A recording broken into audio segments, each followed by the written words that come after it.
Take your faith, wait a minute, burn this place.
Hello.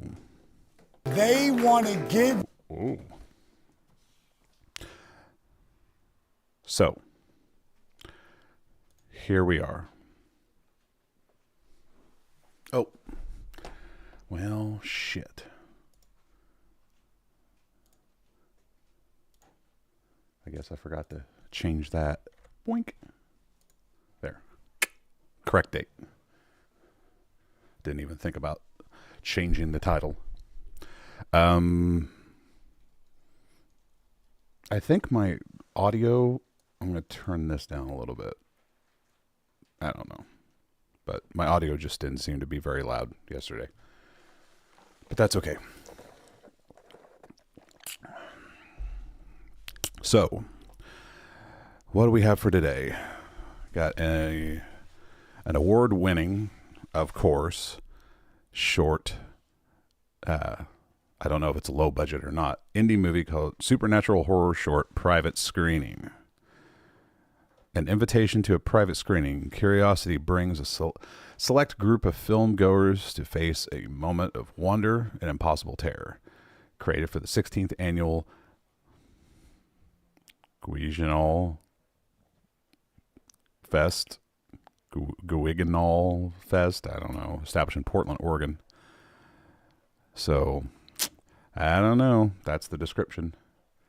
And here we go.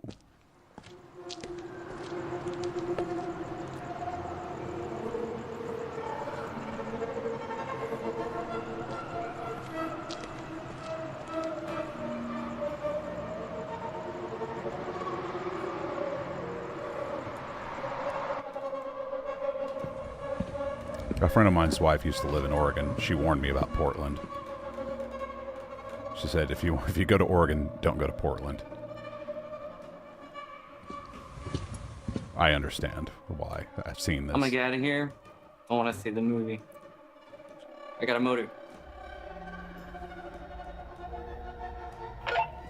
Get off your phone and lock the gate. We're closed. Give me. You ever heard of inventory? Counting, David.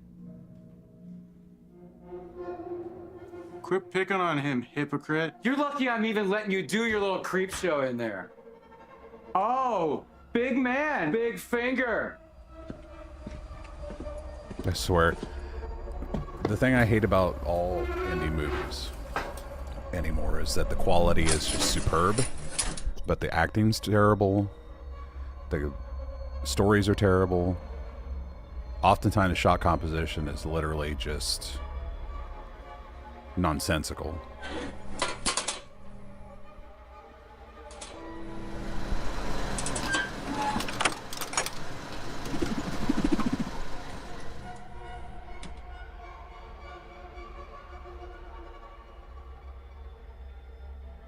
What's the hold up, Ricky? Jerking off again? Hey, Ricky! Change of plans. I got something better. Fritz Lang? You ever hear of the Song of Orpheum? No fucking way. They burned all the copies after what happened to those kids at that one screening. Oh, great. Thanks, exposition lady.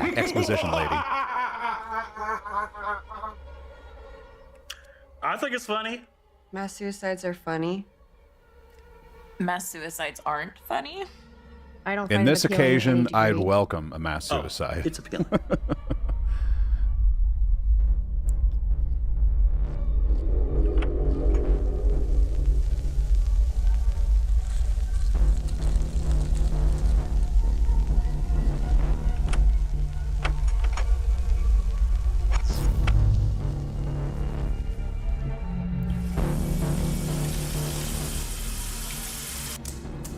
Fucking stupid. You think you're funny? You think you're funny?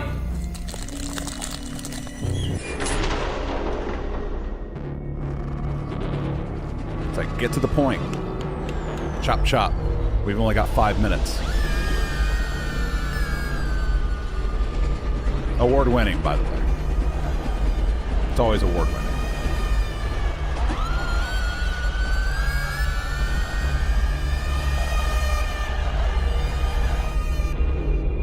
I think there comes a certain point, there's like a transitional state where these film festivals have to accept the fact that most movies today are going to look like this. Maybe without all the fucking crypt keepers and monsters, but they're all going to look like this. So you can't just say, bravo, oh, it's such an award-winning film, because look at how nice it looks. Like, they're all going to look this nice. Time to start actually doing your job and judging on the merits of the story. And this is, once again, nothing. Non-engaging. The people you have been introduced to, you beg to die. Not a one of them can't marry, has any interest. Do you have any interest in?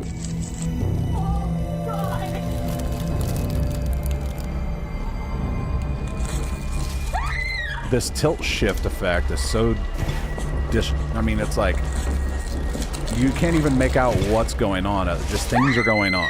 This is the like full realization of just scenes. It's right here in this movie. See? That's it? Yeah. It's just scenes.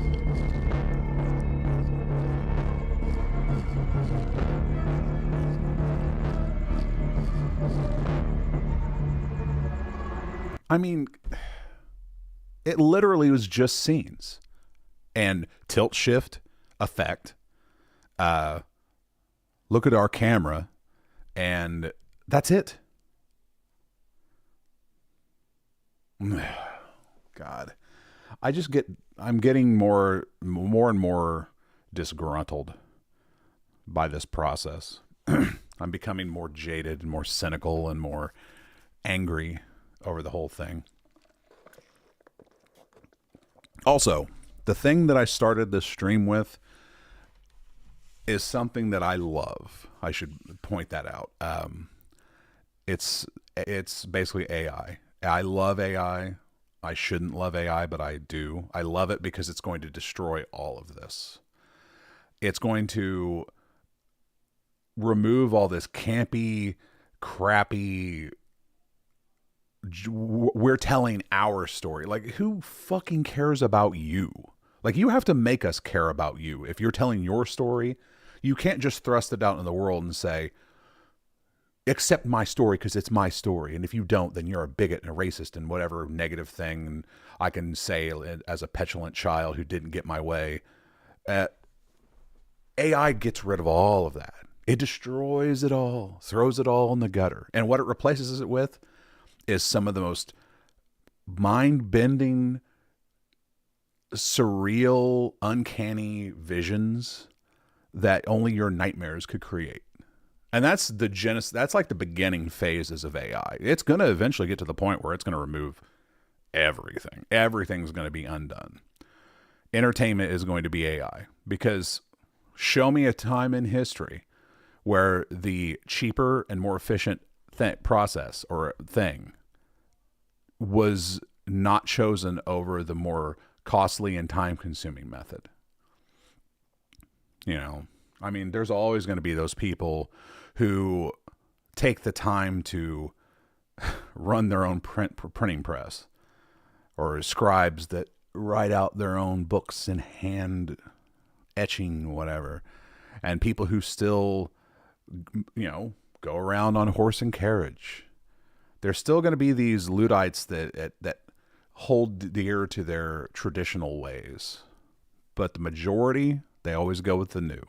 AI is the new, and it's going to wipe us all out. I welcome it, because to me, it's magic, and I love not knowing about it. I know everything, not everything, but I know pretty much everything I need to know about the audiovisual shit.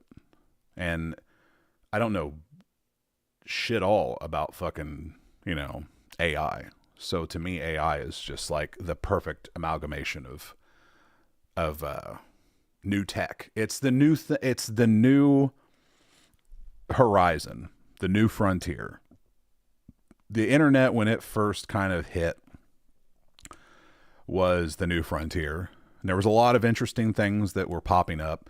It was interesting to see how people's creativity spilled out onto this new genre, new platform. Once it was like, I mean, it was just a vessel for a delivery system, if you will, for new ideas.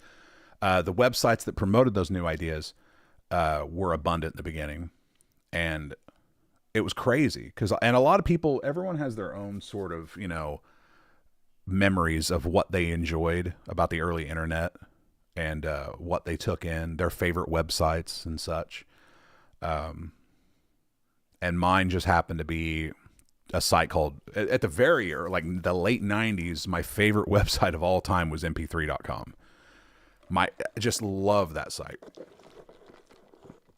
And if there's one thing, I've probably talked about this 100 million times in the past, but the thing about mp3.com is that it wasn't because it had just music available. It wasn't like a repository for popular music. That's what it became when Vivaldi purchased it. But what it was before was just this beautiful repository of people's music. You know, you got user music, independent music, things that people were making.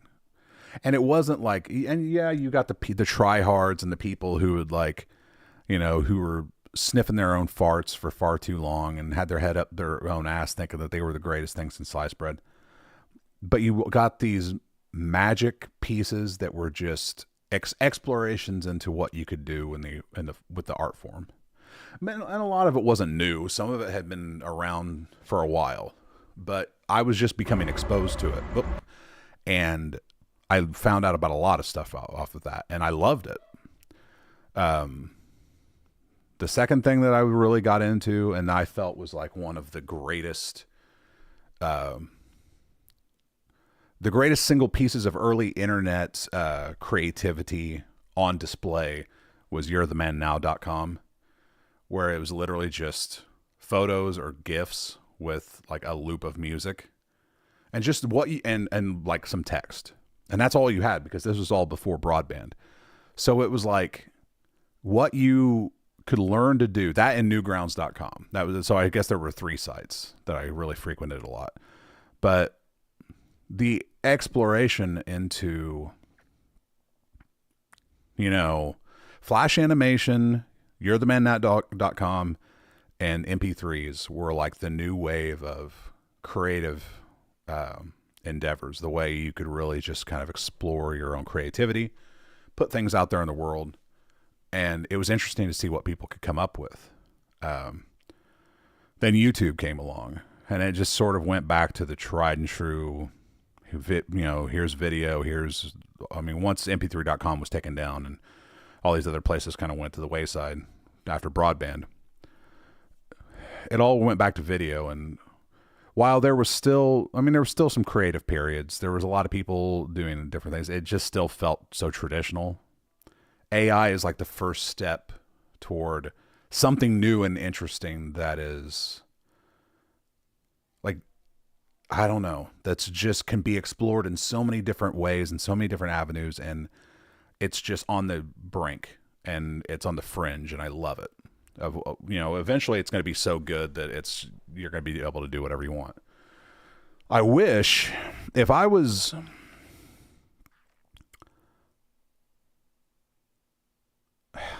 going to say if I was a smart man, if I was a greedy and passionate man about making money and getting into the industry and all that, I would have moved on my initial, like a long time ago, I predicted the fact that there was going to be a need for actors, specifically actors and musicians, like people who had been like popular figures in pop culture and media. There was going to be an importance for them to establish living, I guess you could say digital rights of their likeness, digital representations of their likeness to be protected and copyrighted in some way or trademarked in some way to where they would retain ownership of it. Because there's nothing out there like that now. There's nothing that says that someone can't create a digital rendition of you, use your voice, your image, and just create scenarios off of you. Think about the exploitation that could occur off of that.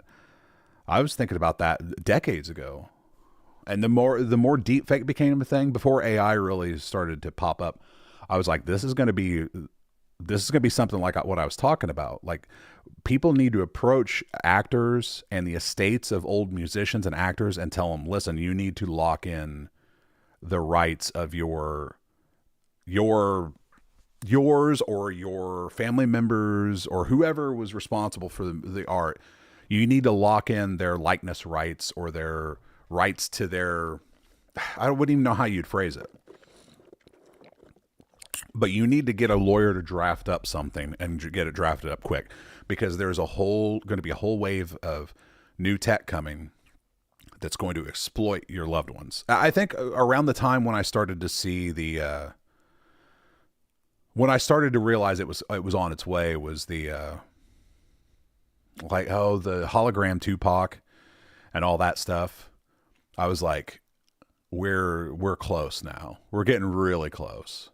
But it was always like, you could tell that was sort of like, they just took footage and sort of like the hologram portion wasn't impressive. It's the fact that you could get that person to perform on stage and it seemed like they were performing there live. That was like, ooh, like, and interacting with people, and that now, like, you could do crafty editing and trickery with pre-existing audio, but with AI, you don't have, you just feed it into a computer, it'll do it. You could literally have a group, you could have all the Beatles in their prime, in their youth, play concerts today with AI and holograms. And you could get people to attend those concerts. Guaranteed. You want to go see your favorite band back in their prime, back when they were just knocking out of the park and really killing it. But you weren't around back then, or you were too young, or it predated you. What would you pay to go see that experience live? And not only is it's not a pre-recording. It's not like it's a movie. Like, it's a fucking concert. These people, what you're seeing is interactive. Now, we're not there yet with AI. AI isn't that, computers aren't that fucking fast where you can generate all this stuff like in real time and have it reciprocate and respond in real time. But when we get there, you're looking at a whole new, I don't know, Jesus. But anyway, that's off on a fucking tangent. This sucked, downvoting it, because it's just scenes. It is literally the realization of what I've been saying, that every bad short movie director comes to the table with. Oh, I've got these scenes. I got this idea for this movie, and it's always just scenes. And I hate it. I hate just scenes. I like there to be a story. I like people to put some thought into the craft of what they're doing, create a story. Because if I just want scenes that don't make sense or scenes that are just like weird and crazy, AI, the thing I showed right at the top of the stream, that will more than fit the bill. That'll do it in spades and be far more creepy and far more entertaining than anything these people could do. So, who needs them? So on to The Flat. This one's 13 minutes. Woo, from Connor Bowden. As two roommates quarrel over petty domestic chores, a third roommate battles for his life against the flat ghost. It's filmed in Auckland, New Zealand. I thought it was from this year, but it's from 2022. People re-uploading their stuff. Oh, it's black and white. How about that?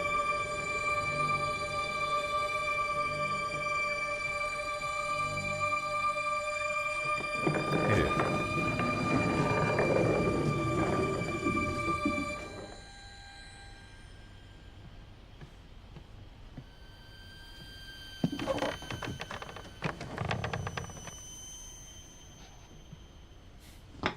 I like how the guy moved the light when he was walking around to simulate it was the candle light that was lighting the room. Yeah, the light doesn't really... That's a directional light moving. Picture yourself on a beach. Let go of everything that doesn't fill you with peace. She's got a mustache.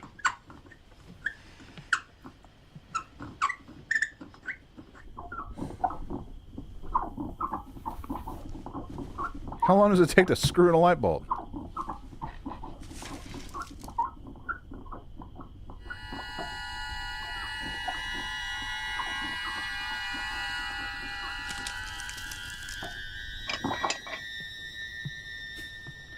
Three hours later.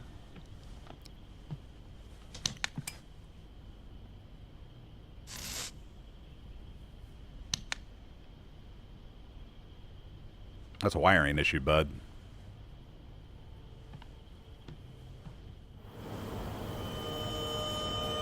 Probably got fucking voltage running across the neutral. That's not even a probably, it's a guarantee. You only got 2 lines. That's not where that light's coming from, though.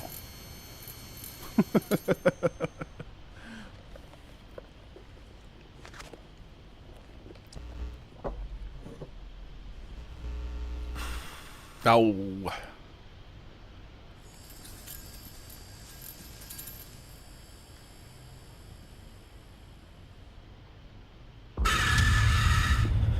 That's not where that light's coming from. Whatever. Compost.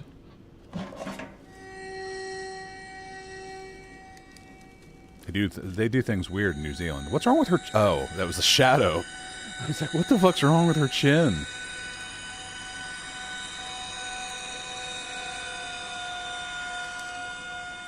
Oh, no one will ever notice.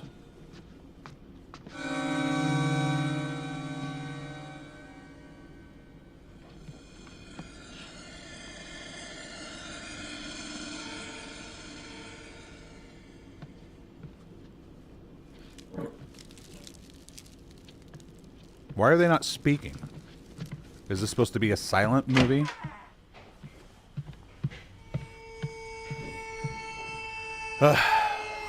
It's an old house. You could tell when she walked across the floor and the camera shook.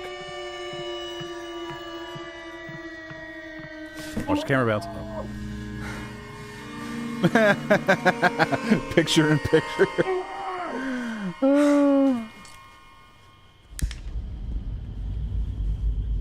Not the light.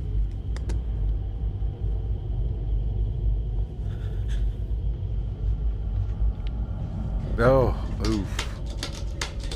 I think that was actually a mask.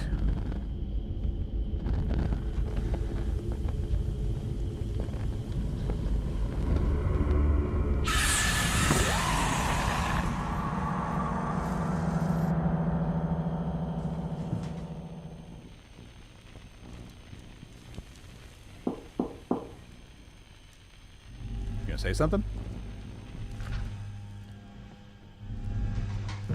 Tall ceilings. Or maybe. I don't know. That's a wacky view. That's like Willy Wonka house.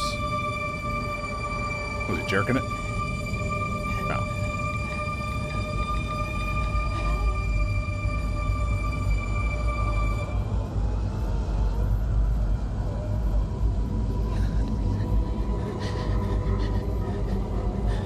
See it? It's another movie that's just scenes and shots. Shot composition, scenes.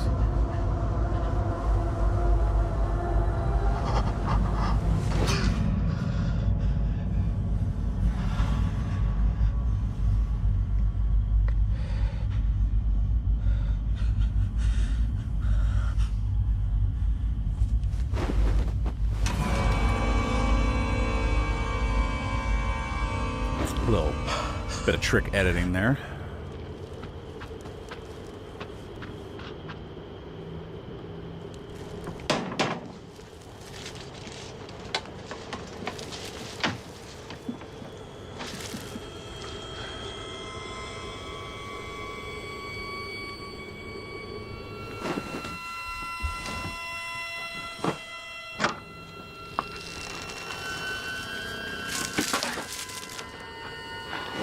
That New Zealand composting sure is weird.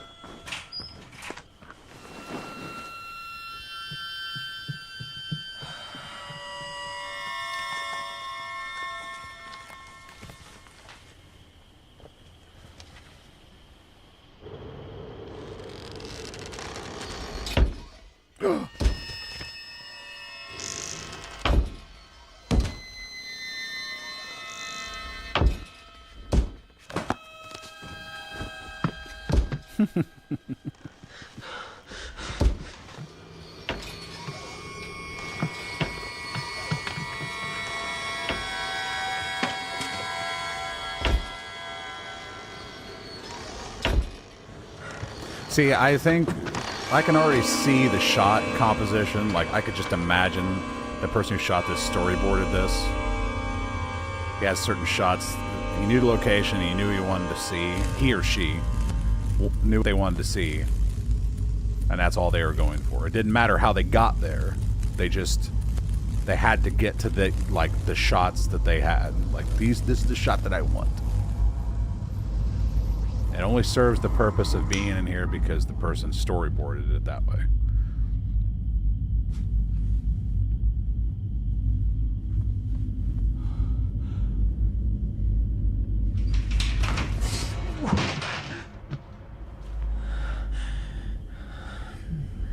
I guess what I'm saying is, it's never a good movie, or it takes away from the story when your camera's playing an active role and telling the story. You're supposed to forget that you're watching a movie. And you can't when there's just these artsy, you know, visuals. I mean, you can, if it serves the point, the plot, then you can get a little artsy. But artsy for the sake of artsy.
motivations are non-existent. Their reactions are just meaningless. Cerebus, table something.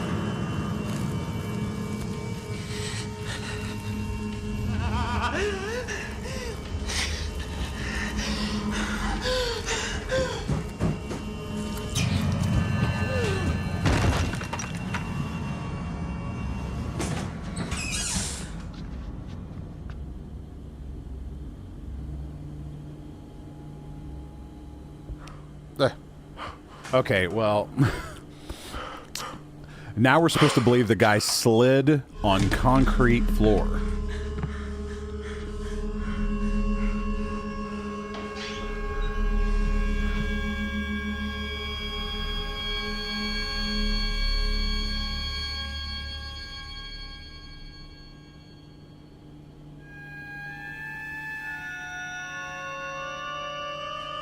That's clearly a concrete floor.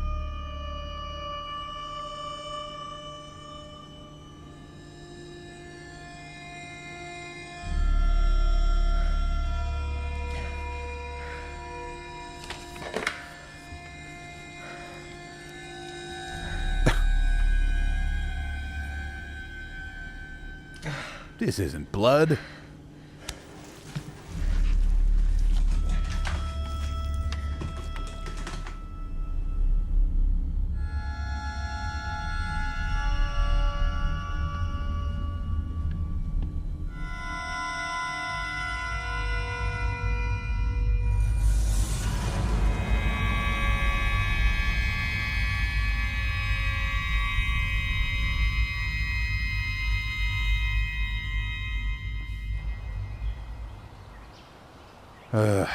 Kind of a crappy house.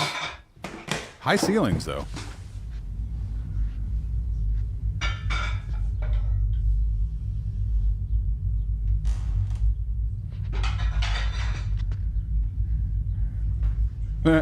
Yeah, we didn't bother to call the law.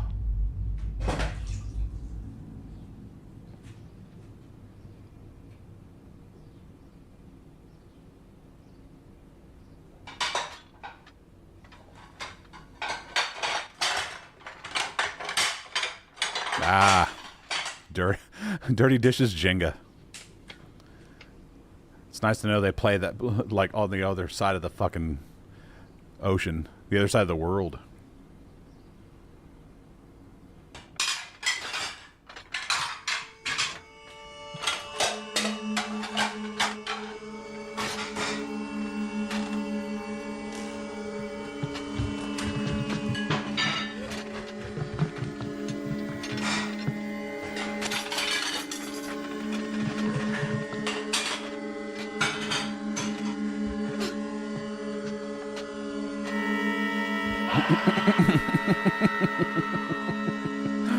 Okay.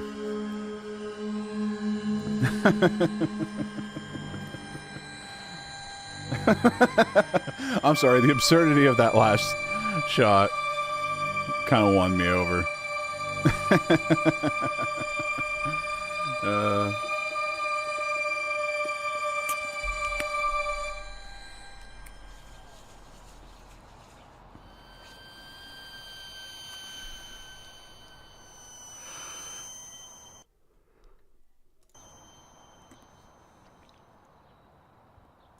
Whatever that means.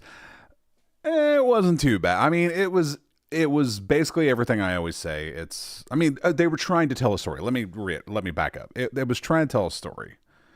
I think I can truly say I'm going to give it a thumbs up, because the one thing that saves it, in my opinion, is they made a choice not to have dialogue, not to have,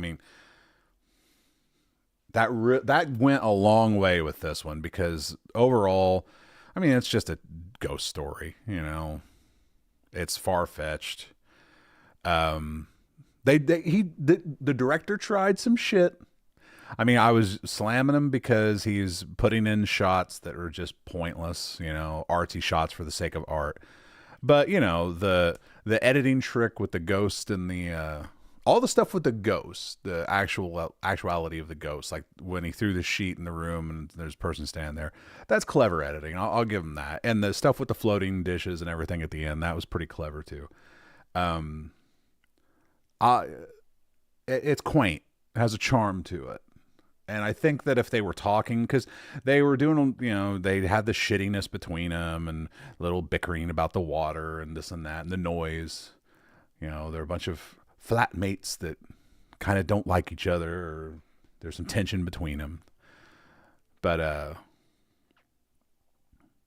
don't know. I thought it was, even though it doesn't explain it a whole lot, it's there to get the points across. It was more than just scenes. I guess I'll put it that way. It had a story. So it says, I mean, I guess I could have said that about the first one too. Maybe I was being a little too harsh on the first one. But seriously though, it was a lot like the first one in the sense that it was just like a simple, like, we're just going to get to this point where we explain the ghost and here's how we're going to go about doing it. But like I said, the one thing that saved it overall was the fact that they didn't have any dialogue. And the director at least went for something. He was trying something, some clever shit with the ghost stuff. So I'll give him that. So yeah, I don't regret my thumbs up. Let's see. The next one is Fractured. The further in you go, the harder it is to get out. A representation of how grief and guilt can distort your reality. A student-made film. Yay. I'd also like to say that film school is a waste of fucking time. It's a waste of money and it's a waste of time. If you have a child, if you're thinking about going or you have a child who's thinking about going, don't. There's no future in it. Anything you can do, you'll do just fine without going to a school to do. Schools for creative are useless. You never learn. You can learn the trade. You can learn the science. You can learn whatever. You can learn the, what do you call it? Like the business behind it. But you don't learn how to be creative. You don't learn how to develop a style or to find your place in this whole thing. It gives you some theory, it gives you some history and some insight into the business and the nature of it, but it doesn't give you anything other than that. And in this day and age with the internet, you can get all of that yourself. You don't need to go to school for that. So that's my little tirade.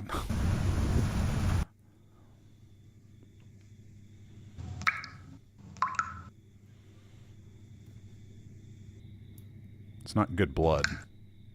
It's more like tomato soup.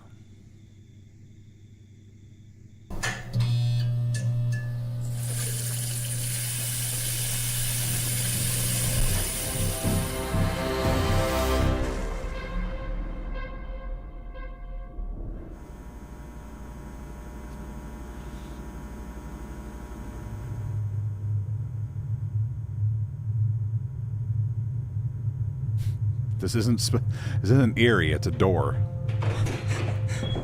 People love those doors too in horror movies. With the frosted glass. They love frosted glass doors. This is a man or a woman?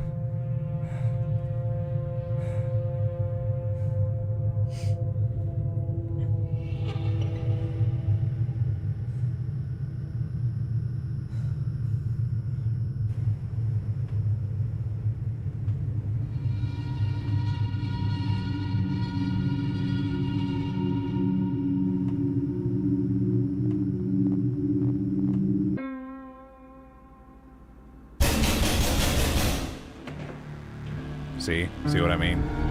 People love those frosted glass doors.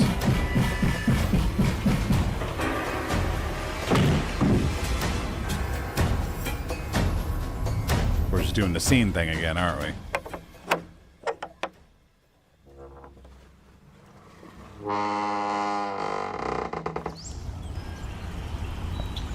I still can't tell if this is a woman or a man.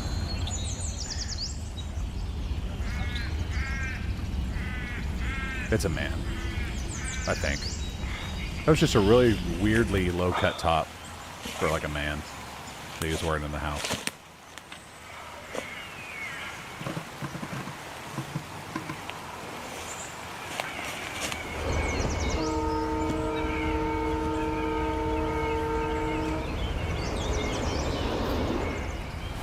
What's with the Amazon? Holy shit.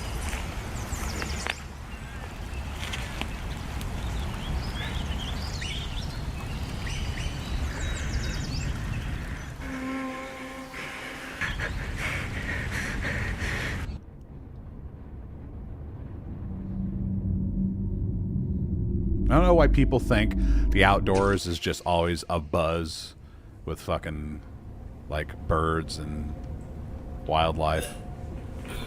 I know they get sound effects reels. Yeah, that's not blood. That's like fucking pomegranate.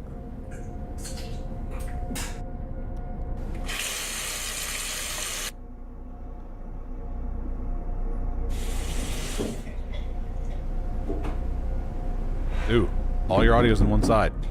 All your audio, what's going on? Don't do that. Oof. Your sound effects are only coming out on one channel. Ugh.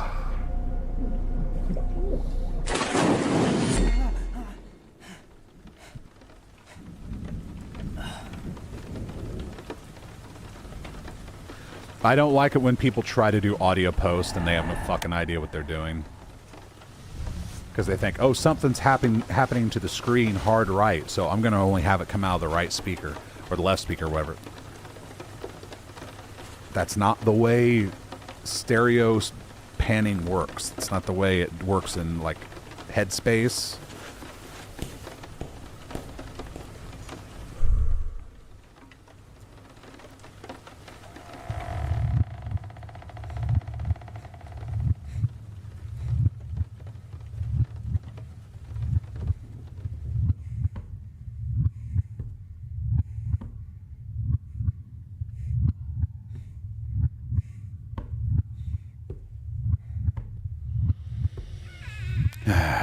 Well, you know it's a student film because there's colored light. Is it like a fucking prerequisite? Is it like required? Like when you go to film school, do they hand you the colored light? I just don't get it.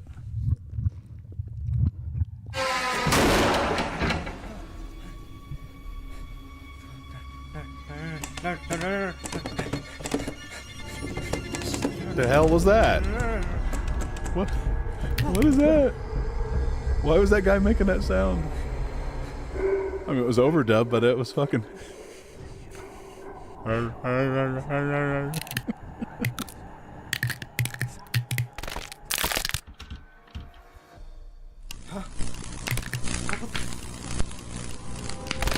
over there breakdancing. No pun intended.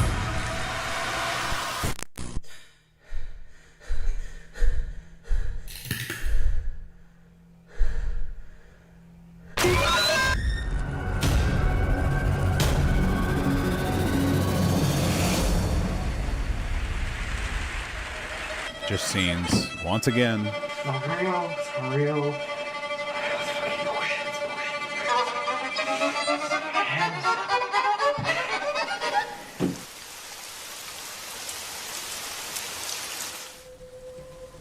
That was some creepy cloth from Party City.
Is it a man or a woman? I still can't tell.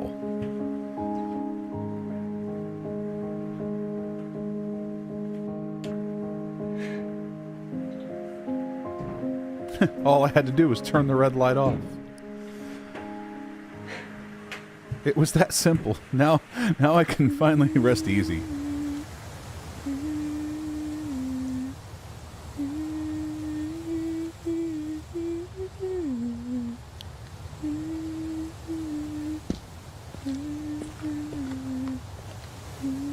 Can you please be quiet?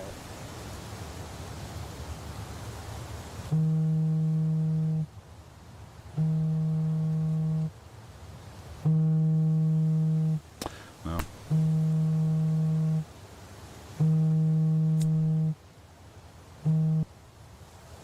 Is that a man or a woman?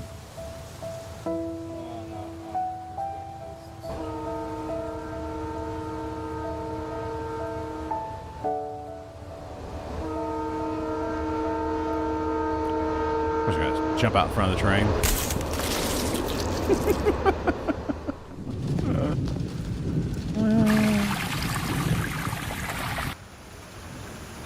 Oh god, we don't have to watch this whole thing again, do we?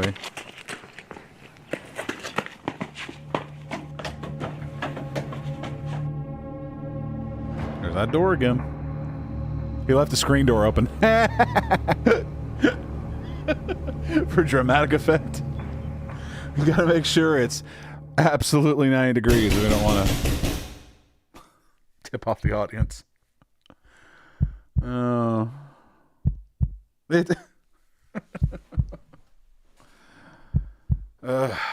Jesus Christ almighty. Okay.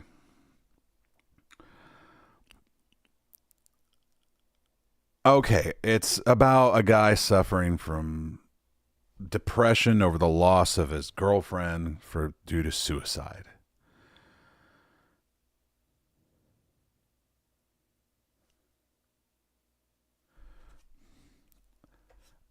This is one of those situations where, okay, let me just say this. If this guy, this director, experienced that loss for real, and this is his way of conveying it, he's an asshole. Why is he an asshole? Because he's basically emotionally blackmailing his audience into liking what he's done. When you watch it without any sort of context, you're just seeing it for what it is and what it's supposed to represent without any sort of backstory.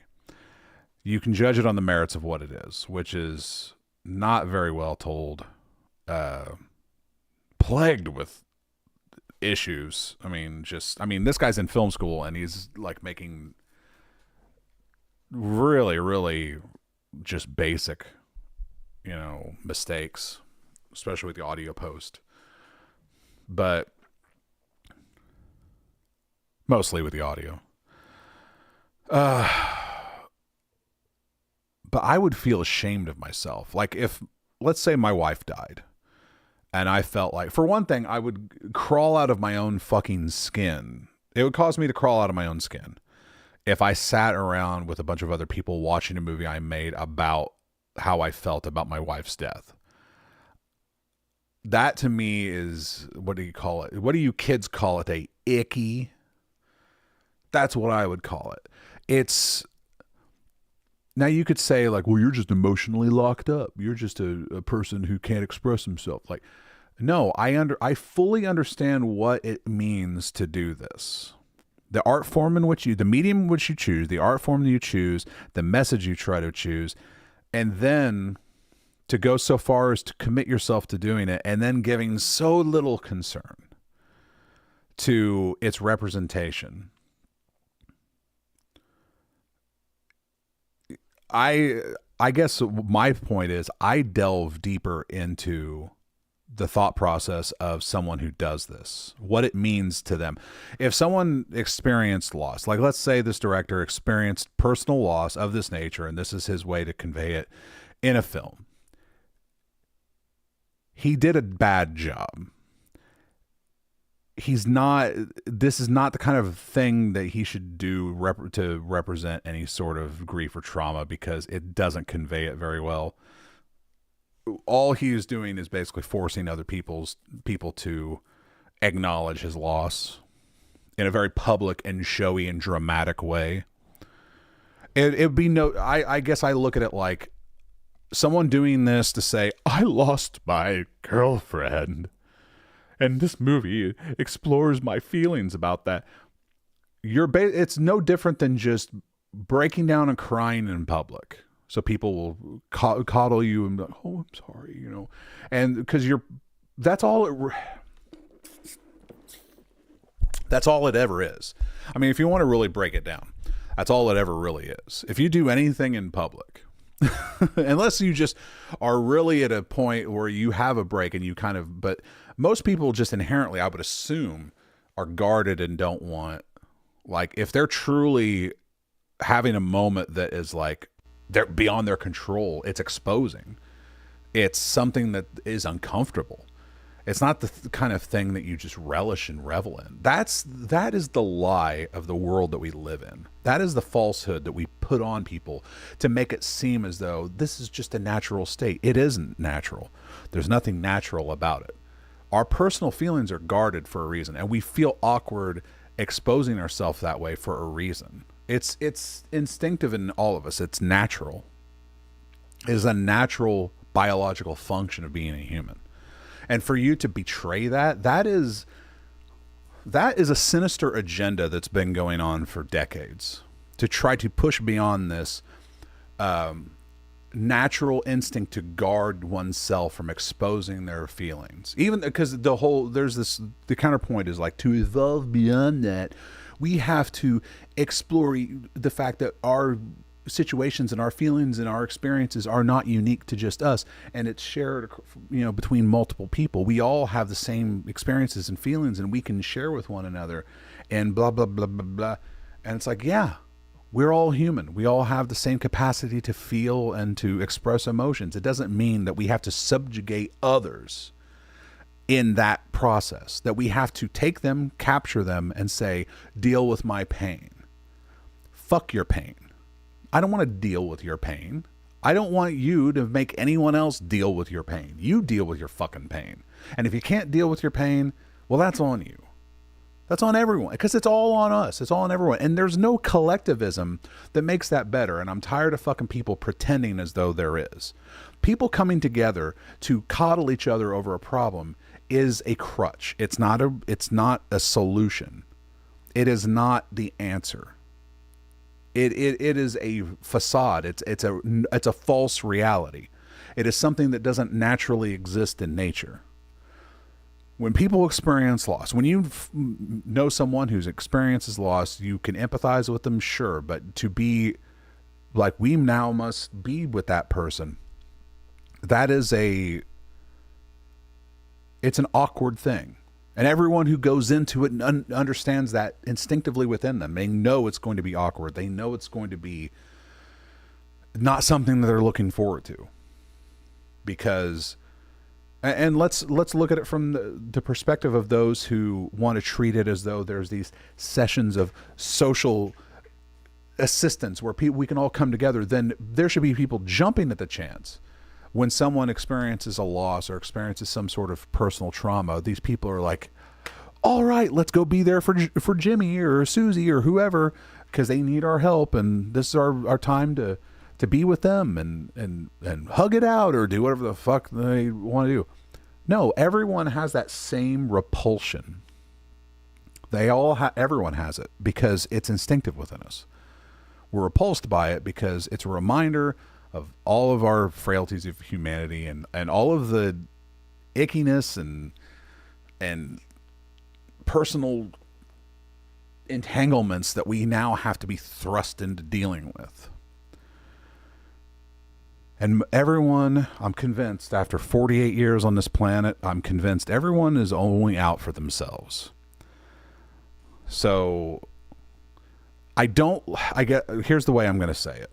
I don't mind when people make movies that tell their story or have a personal story they want to explore or talk about in a movie, but when it is conveyed in a sense of, well, this is just me processing my emotions, but it puts no sort of imposition on the viewer to then reciprocate some sort of or some sort of emotional attachment, like love me because I experienced loss. If it's I represent loss in a movie, it's because I felt it at this time, and I'm putting it out there that this is a representation of this and what I felt, and it's not meant to. I wouldn't write it or convey it in such a way to be like, love me, help me, oh my pain, pity, pity, pity. You know, like it would be explored in such a way to where it meant something that other people could latch onto. Because in a sense, since we all do experience the same things, other people have experienced these pains and these traumas, and it should touch them in a personal way. And it shouldn't be in a sense, this is so personal to me that I literally wrote myself into the story. It should be, I've experienced something that other people have experienced, and I'm exploring that myself, but I'm externalizing it, which is the process of making a story that you're going to tell to a broad audience. You're externalizing your story and your situations and your thoughts and your ideas. You don't, unless you're just a savage narcissist, and it's like, it's not about externalizing your feelings. It's about putting yourself out there and saying, look at me, look at me, look at me. That's childish. That's just petulance. And that's what a lot of this is. That's what this is. So, yes, I'm doing downvote this because people need to learn. The dude was in film school.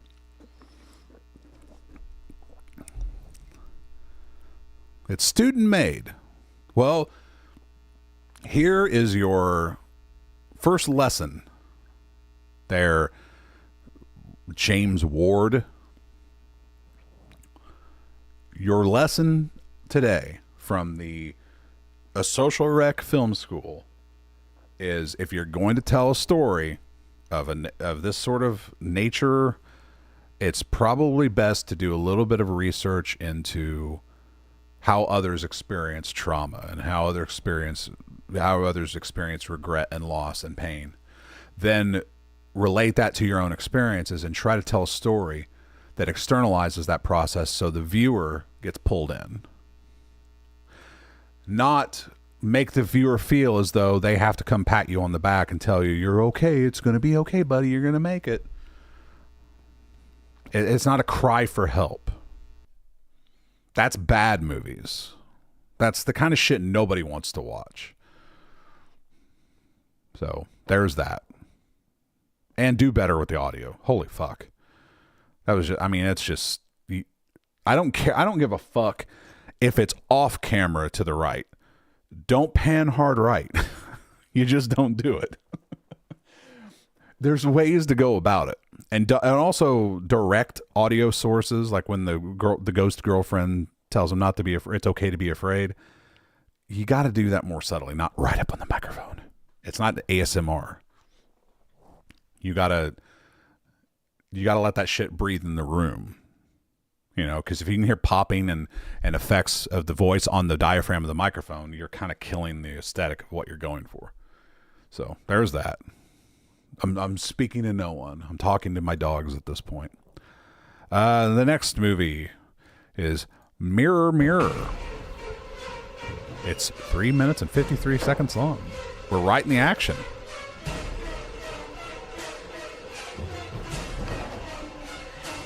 This is a really well-lit dark hallway. I love that. I fucking love that.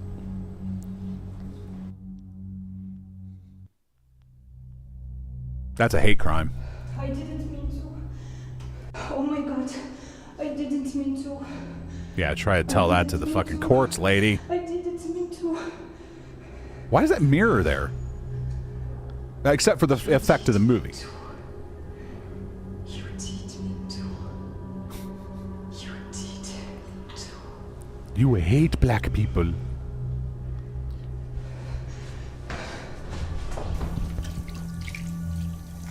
A lot of foreign films. It's like the night of foreign films. Where'd the blood come from? You're right at a sink, lady. Well, that was stupid.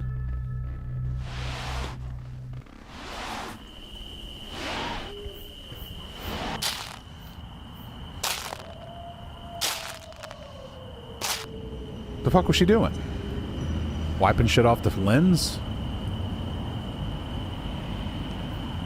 I like how the night is brighter than the hallway and the inside. They said they were stalking me. Yeah, they no. I mean, they were stalking me. That is, they were stalking me, but I haven't seen them recently. Okay, well, their mom just reported them missing. Shit. Ooh. Yeah, meet me at the pub and fast. Why? I just said it's not a good time. I am not deaf. Something is wrong. I can hear it. So I'm coming to check on you. Is that too much to ask? No, it's not. Good. Text me. I'll wait outside for you. Okay, just give me a bit. As long as you get here. All right, God damn it. It's simple, okay? I'm just going to tell you, it's simple. You turn the fucking camera on, you let it roll, you get ambient sound. You get a couple of minutes of that. That way when you're editing and you're having a phone conversation and you want to hear the other person on the other line, you don't have to fucking cut the ambient sound to make a room for the other sound. Which is funny because in this scene, the director already has the ambient sound when she pauses on the phone. So you could have just laid the audio track over the pause.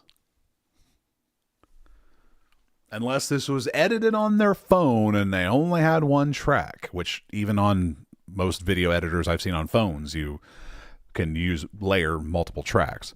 And I can tell that there is a really faint outdoor soundtrack playing under this whole thing. So they're obviously dealing with multiple audio tracks, and there's music, I think. So it's like there's just no excuse. Bye, Ash. Bye, D.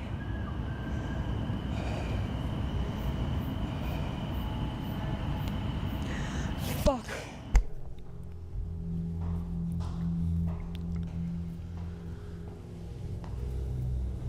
That's why the mirror's out in the hallway.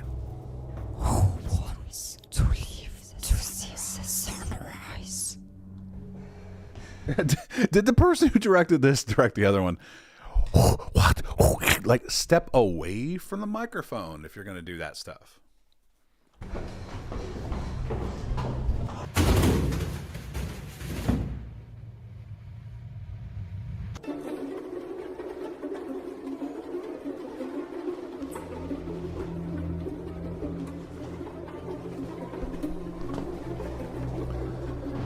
There's no reason for that mirror to be in that hallway other than just to be in that shot. I'm so glad you're safe.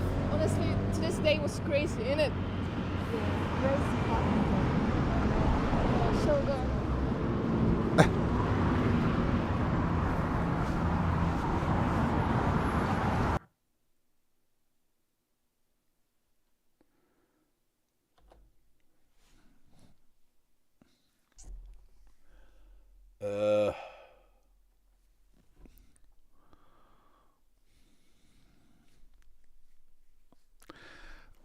Littered with problems, littered with just audio issues. I mean, again, it's another one of those like scene for. I mean, do you see the through line here? Do you see what I'm talking about? I should be charging people for this fucking advice I'm giving because they all fucking need it. You don't just come up with scenes and decide who am I to say. I mean, here I am saying like, shouldn't do that. You don't need to do that. I mean, do whatever you want, but you really can't expect it to be much other than a just self-gratification. If you're not going to actually take in what others do in the craft and learn from that and go on that, and I don't know, people can make the argument, well, somebody goes, you got to learn somewhere. Everyone's got to start somewhere. Yes, everyone does have to start somewhere. But most of the time people just start and then they never do anything else, because their start is usually, they either never get past that or they just keep fucking, I don't know. Most of the time people either, like a movie like this, a little short like this, let's see, it has 2 comments. What? And when I try to post on Facebook profile, it shows a link instead of the video. Please fix it.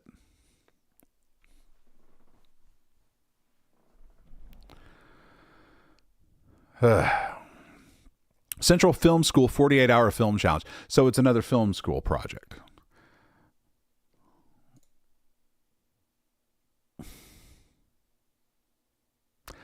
And this Svetlana Masmanova should be fired. Being the sound recordist and all.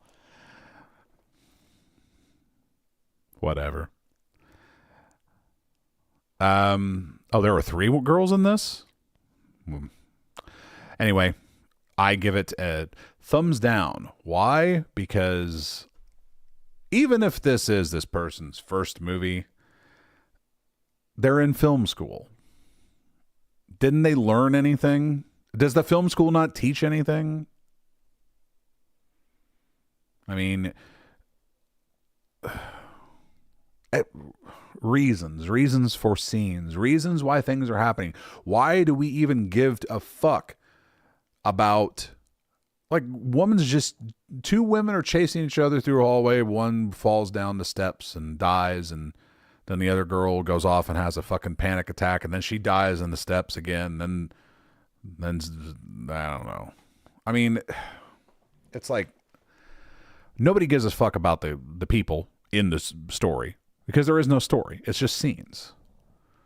And then you add to that the audio complications, the just complete disregard of, like, you know, doing anything decent with the audio, and the inexplicable mirror in the hallway.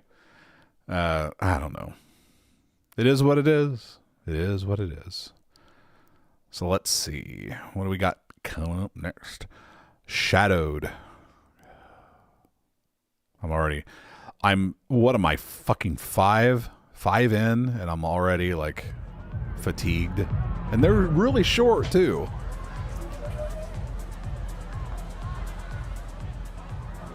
Hello? Hey! I'm finally leaving. I'm good. Oh my god. I thought I was never gonna leave. Yeah, I'm headed home right now.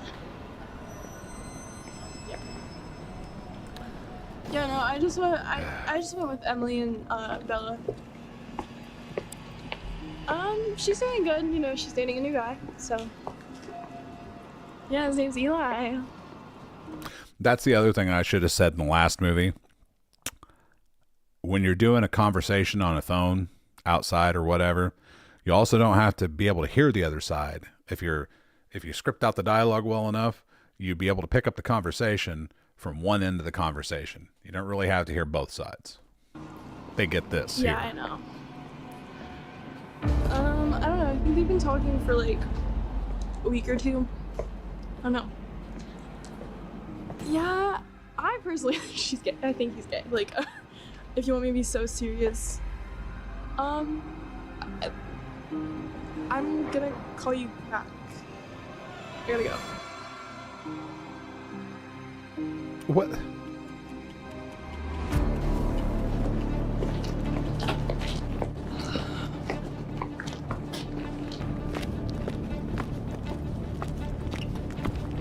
Is this where she's going to get attacked in the well-lit parking lot versus the fucking almost darkness she was in before?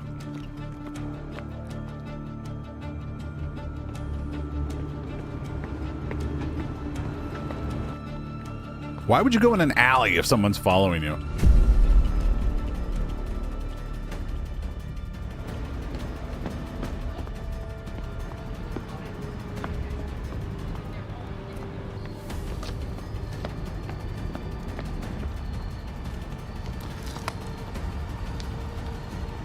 You know, that would have worked out better had it not almost been completely pitch black.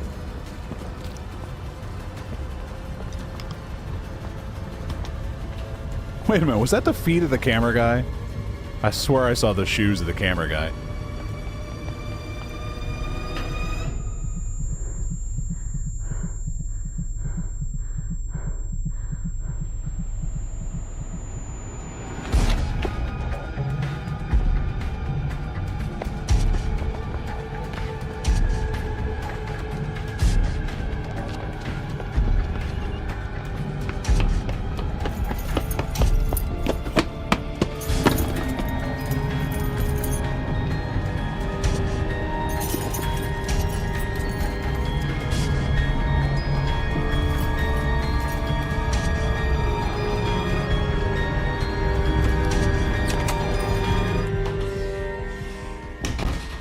Oh, I thought that was a ringtone.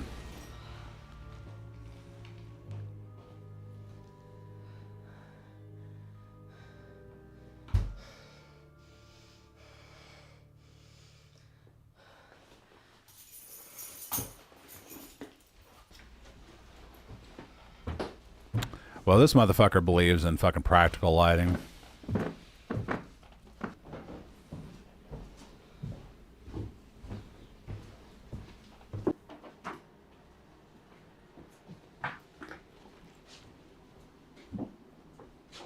Had to open the window so you can't see his reflection. Forgot the top of his head, though, in the top window, though.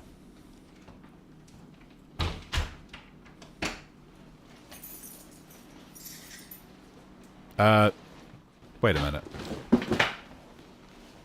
What the fuck kind of place is this? Wait a minute, is this a fucking college dorm? Why the hell does she have, like, a key for her bedroom?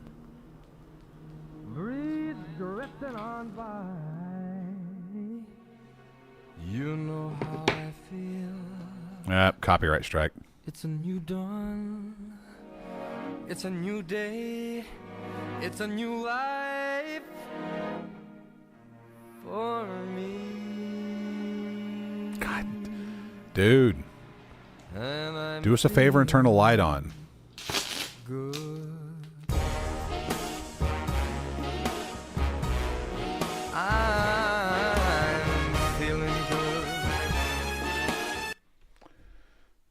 There's your director, folks. The can barely see it. Woman gets stalked going home, and then the guy's inexplicably in her apartment. Just because, you know. I mean, there was... I'll put it this way. A lot of things were done right. I will say that. The phone conversation wasn't trying to shoehorn in the other half of the conversation, because it's really immaterial to what's going on. So the director at least understood... It's just a goofy, you know, it's just a phone call. It's not going to play into the story very heavily. There's no point in focusing too heavily on it. He understood at least where to keep the focus. It was very short, very to the point. There wasn't a lot of tension. Spent way too long coming into the house to get to the upstairs part. Or, you know, her room within the house. I don't know, dorm room, whatever. The beats were just off, I guess you could say. There's a certain setup and build up and tension and the way you have to kind of like ramp things up, and then you give people a breath, and then I mean, it's formulaic what he's doing. He just didn't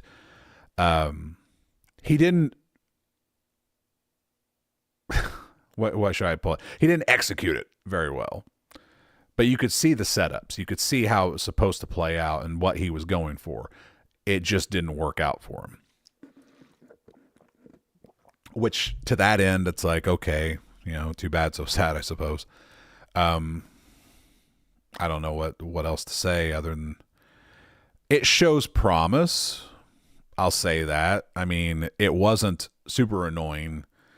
The only thing that really kind of got to me was the lighting. Like I understand it's like you want to do what you can, and sometimes all you've got is practical lighting and ambient lighting, natural lighting, things of that nature. So you got to work with what you got. But when you're indoors, I mean, at least do your audience the favor of lighting those scenes.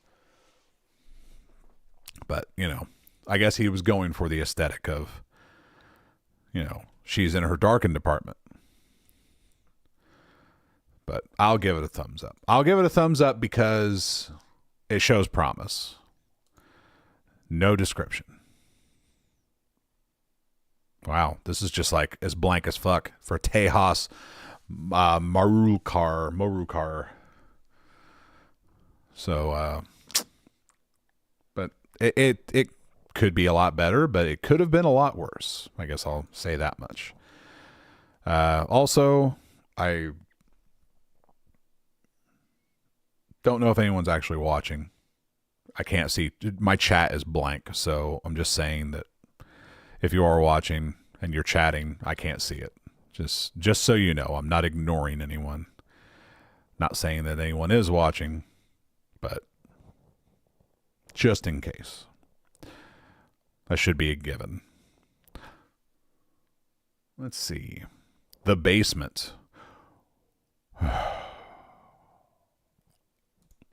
Let's find out. Oh, it's 3 minutes and 32 seconds. Holy shit. Faith Productions with the Z. I just got back from fall break, and Sadie said she was down in the basement at the beginning of fall break, and her location has not changed. I'm gonna check this shit out. Thanks for the setup. Why'd you give us exposition? There's a much better way to go about doing that, but I'll get to that. The hell kind of room is this? Gang, so why are we here? Man, there's been 3 admins that has been killed within the last year and a half. You trying to be the 4th? I don't know. So let's check it out. Man, you know I'm blessed and highly.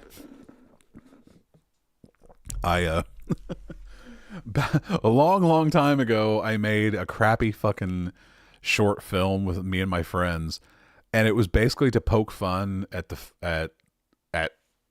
it was to poke fun at crappy indie movies and low budget movies where people just are super heavily like giving out exposition for no reason.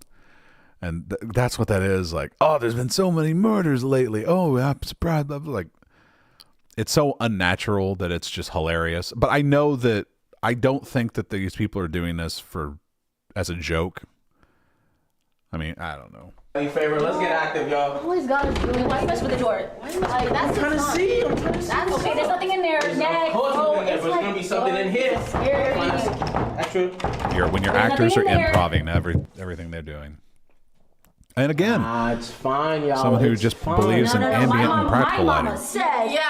Mama ain't said nothing. Turn on, we discover, and we will uncover what's going on. That too. Man, let's go.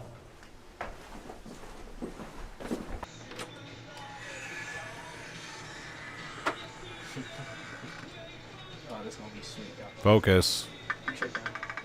Focus. There we go.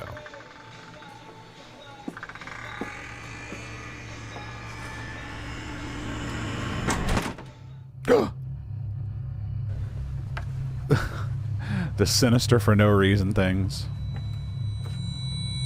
What kind of weird... Where do these people live? Demoy, It's like they bro, live I'm in a not playing janitor's these closet. games.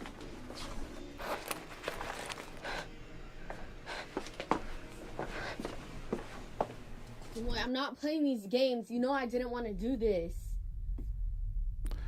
Here we are.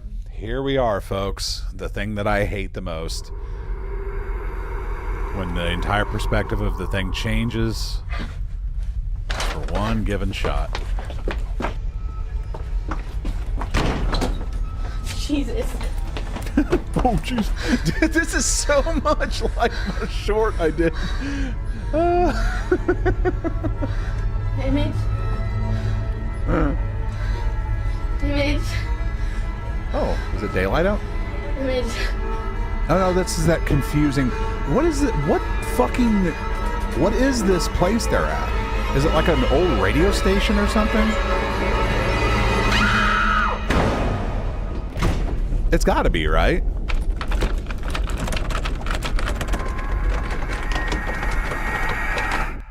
It's probably film school. What the fuck?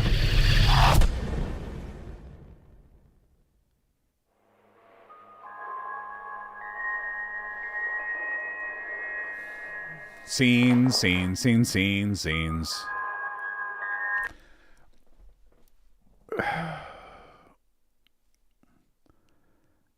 Just scenes. Do you see what I mean? Does it starting to make sense now? Everything is just scenes. It's exposition scenes. There's no story. You don't care. In this, there's not even any real like payoff or really anything. It's just, I would swear it was parody, but it's not. It was being played serious. And it's very much like the Love of Horrors, the short that me and my friends did, that was poking fun at movies exactly like this. And it's like, I don't know, man. It's just not good. Learn. Group of friends explores the old abandoned radio station of Lafayette College. Of course it's college. Where students have rumored... They're telling more in the fucking description of the movie than they did in the movie. They could, instead of making it a 3-minute movie, why don't you just make it a little longer and establish some of the people, establish where you're at, establish the whole point, create the story, you know, make it happen. Why just... Because there are so many people who just want to shoot the scenes. That's it. There's, what has it been? Fucking 6 or 7 so far tonight? 7 for sure. What, 1, 2, 3, 4. Yeah, this is our 6th movie that's been pretty much all scenes. Scenes do not make a movie. Write characters, not scenes. If you write a character, then your character will come to life in your mind, and the scenes will develop out of the character you've created. Scenarios and situations that you put the characters in then sort of become a living entity. If you fleshed out your character enough and you put enough emphasis into writing your character and building a character, then the scenes start to become actual feeling, living scenes. You know, you start to understand that, you know, your audience is going to relate more to what you're doing because they have a grasp on the character you've built. You've given them an understanding of it. You've introduced them to them. You've explored them a little bit, and you've established, at least in the mind of the viewer, the rules, or at least the mindset of the character that you've created and the world and how they would behave in the world that they're presented in. It's another... They're all going to be like this, aren't they?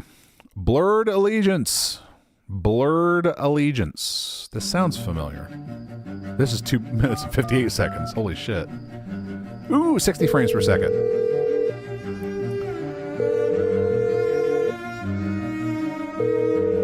Interesting. This is a foreign movie, isn't it? Not going to speak a word of dialogue, are they? What's with the blue light? Wait a minute. Whoa. Did somebody tell them that, like, day for night has a blue look? So somebody just threw a really, like, weird indigo blue light in the room to simulate night? Because if so, that's just awful. I mean, that's almost like purplish blue.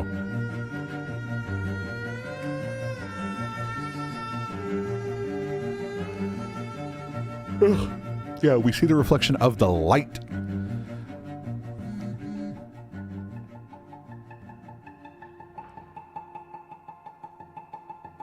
tell anyone.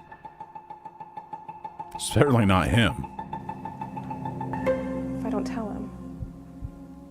Where the hell were you last night? I saw him come down. I'm sorry. How do you know that? At 2 a.m. 2 a.m. You signed up for when? When you married me. Married? Oh, do you see?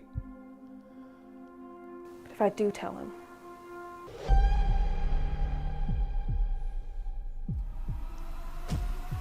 I can't put him in danger.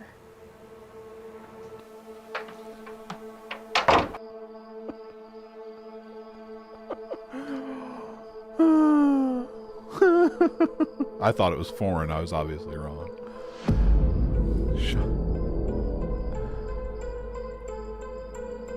It's weird to see a movie shot 60. Tonight.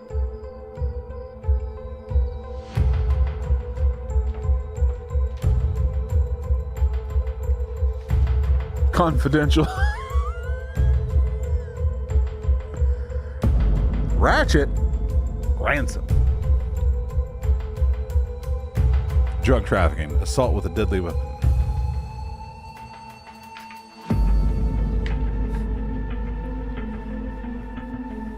How would you know it was confidential if it didn't have a paper with the big red confidential? What the fuck? Why does she have a gun?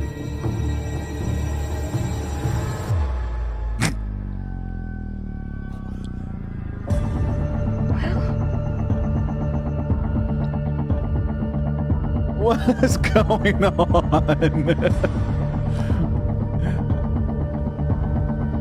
Why is he pointing a laser tag gun at her? Why is she pointing a laser gun at him?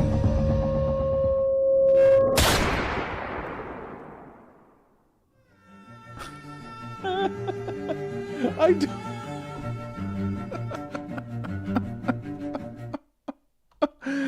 Oh no, I don't want to play this crap again.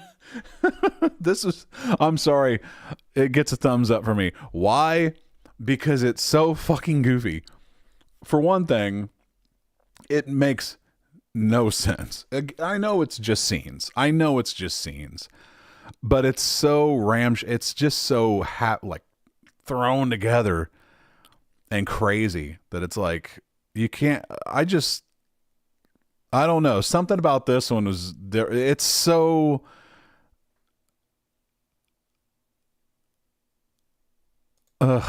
My college portfolio application film. Guns are all fake. Well, yeah, we know the guns are all fake, dude. College portfolio application film? I don't know what that means. This guy tried to get into film school with this. Do you have to submit a film to get into film school? That seems kind of pointless, doesn't it? Like the whole point of going to school is to learn how to do something. I don't know. I can tell you this much. It was quaint. It was quaint. And that the dude getting bonked in the head with a giant comical mallet. I knew the second I saw that I was going to upvote it. That was cute. It was very cute. I'll give it that. Sometimes kids being kids, it puts a smile on my face. It's worth that much at least. Is it raining? Let's see. And what do we get? Uncovered is the next movie. 3 minutes. Wow. Yeah, crazy thing happened last night. My pilot just went. It was British just crazy how long it's pilot. The shambles then. What the? Man, they love fucking like doors that just open on their own, close on their own. Spooky ghost movies.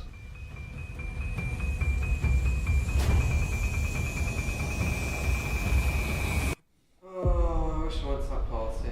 No, you missed out on such a good one. Ooh, ooh, ooh.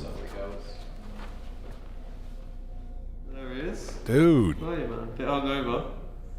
From a party? What party? Oh, dude. The one you said you got so many girls at. What are you Are you alright? Let me take a glass off you. Thomas kid is too weird. I don't like him. He's acting really strange. I don't like him. School just sent out a message saying that we need to... What are these, high schoolers? This must be a high school film project. Probably Thomas, isn't it? Okay, class. Yeah, me too. So, don't run into Thomas. That fucking steady cam though, when you see the like the shot warble even though it's still and everything goes blurry, that's a clear example. Get it back to him. Fucking exposition. Clear example of stabilization going on. It's very disturbing. Honestly, you remember that Kylian Mbappe interview where he's like, sometime in their life I'm too competitive. I can't understand a word this kid's saying. Thomas, remember that Mbappe interview? Whatever. Ali. Chippy chips. Chippy chip. Chippy chip. Chippy chip. I think they're speaking English. Listen, going.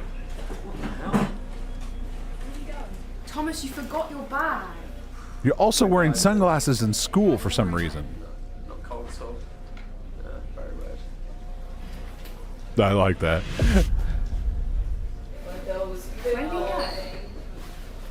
Where'd he go? I love this.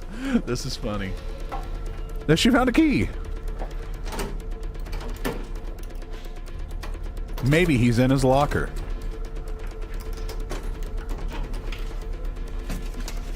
It's become a scavenger hunt. Thomas, I've got your bracelet. Oh my god, what happened?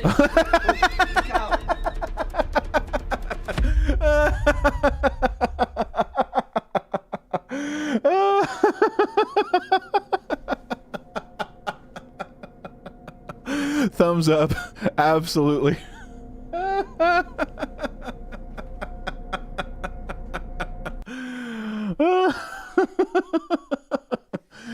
Oh, talk about just not giving a fuck. That was superb. Oh, I love it when, to me, that's like a giant middle finger to the guy, to the director, or the person making the film. Unless this was just meant to be complete comedy. You don't feel, I don't know. It's when someone's just deliberately acting terrible and deliberately like fucking like not trying to sell the lines at all. That to me is just fucking comedy. Just brilliant. I love it. Jesus Christ. Oh, that was fun. I upvote. I mean, it's just fucking high school kids fucking around, but just her complete non-committal to any sort of acting whatsoever was fucking priceless. I loved it. God, it's so fatiguing. So fatiguing. What was that? Uncovered? Yeah. Should I save any of this for future? Where am I at? I'll do one more. I'll do The Card. And then I'm going to call it a night. Make this a short one. You know, streams where I don't get to interact with people kind of suck. It's a 2-minute one. Oh, well, I thought it'd be a little longer, but... High school kids again, huh? I was this close, you know. More British. To catching the bloody bastard. And now the chief's talking about kicking me off the squad. I don't know what to do. Well, if you've got nowhere else to go, come. I know a lady. Maybe she can help you out. A fortune teller. Fortune. What a bunch of baloney.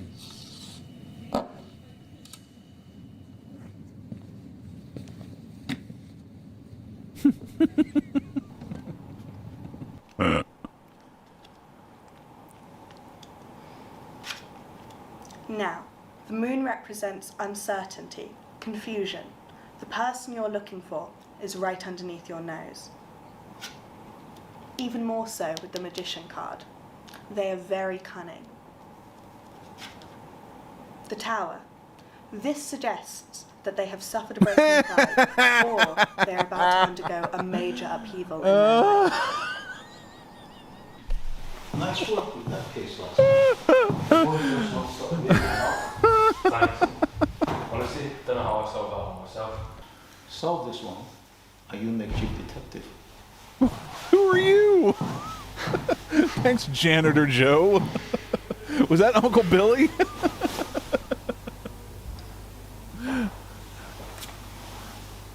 What are we looking at here? Guy with some spaghetti stains on his shirt.